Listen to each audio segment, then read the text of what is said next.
I'm Allison. Good to see you again. I'm back to talk a little bit more about French composer Claude Debussy. He was always called an impressionist by many historians, but the truth is he didn't care for that terminology. The term impressionism was a derogatory expression that was given to artists at the Paris exhibition associated with the Impressionist movement, Monet, Manet, and their colleagues. And they never really cared for it because it was an insult. But Impressionism has stuck, and the art movement and the musical movement are synonymous in many ways. They're evocative and use symbolism and a love for very precious and rare moments in nature. Many of Debussy's works evoke just gentle moments that are unrepeatable, that are very special, and that have a sort of a light or a tone or an essence to them that is very ephemeral and beautiful. And in his Preludes for piano, two books he wrote in his later years, in his third period, have a lot of scenes from nature. I'm going to play for you a few portions of the Preludes, Book 1. This piece, like all of the Preludes, actually has the title at the end of the composition.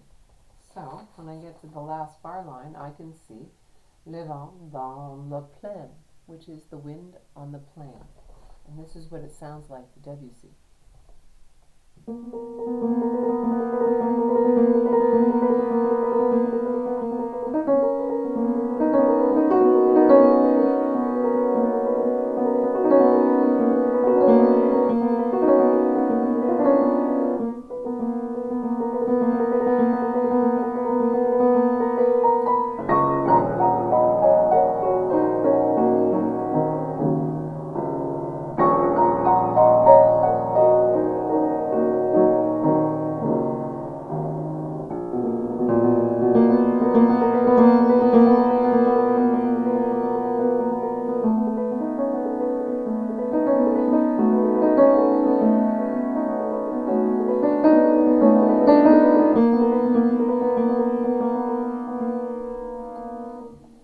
So it's very unusual sounding, and some of the chords would even considered to be dissonant if they were played in a different way. The manner in which he presents them in clusters with soft dynamics and pedaling make them actually really quite appealing. The next prelude I'm going to play for you is one of his best known. It's about a mystical cathedral of Ys off the coast of France, in which the monks rise singing with the cathedral. And as the daylight grows brighter, they sing louder, and the bells are heard. And their chant, based on a Gregorian mode, a scale that was used by the monks, this is heard most loudly at the height of the cathedral's ascent. And as it ascends, it goes back, Debussy says, into the brume of fog. And the piece ends up in a murmur. The cathedral en route, the sunken cathedral, from the Preludes.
Debussy's late period, he also wrote some other very interesting pieces, some of which you will hear in other sessions.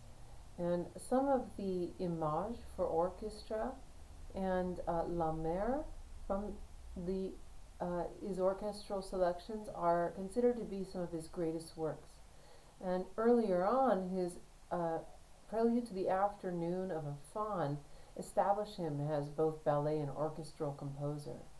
It's uniquely timeless, and Pan comes out of nowhere and meets two young nymphs and lays around in the sun and has a dream, and it's very symbolic and evocative and very beautiful and sensuous. He uses instruments in unusual ways, alto flute, or the flute in the lowest register, so it sounds like an alto flute. And the winds are treated more as melodic and padding at times, or rather than as fanfare instruments. Strings are treated in more lyrical ways, and he uses tones and tonal combinations in the orchestra that were not that common. He was greatly influenced by the work of Wagner, but eventually became an advocate of only French music, and that was because of World War I. He autographed all of his pieces with the signature Claude Debussy, French composer. He was also a fan of the wonderful Russian composer Modest Mussorgsky, and he took influence from their use of orchestration. One of his pieces I'm going to play for you, the final piece of this lecture, is the Isle of Joy, which was also written in his late period. He was very happily in love, and Claude Debussy suffered from a lot of disappointments and hardships, but he also caused a lot of heartbreak in his relationships, and had a lot of scandal in his life due to that. But at this point, he was very happy with his new love in the Isle of Jersey off the coast of France. And he wrote this piece based on Spanish rhythms and whole tone scales. And it's an exuberant, uniquely showy piece for piano. Most of the time he tends towards softer tones and relies on subtle nuances. In this piece we have it all. This is The Isle of Joy by Claude Debussy.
very much for listening, and see you next time.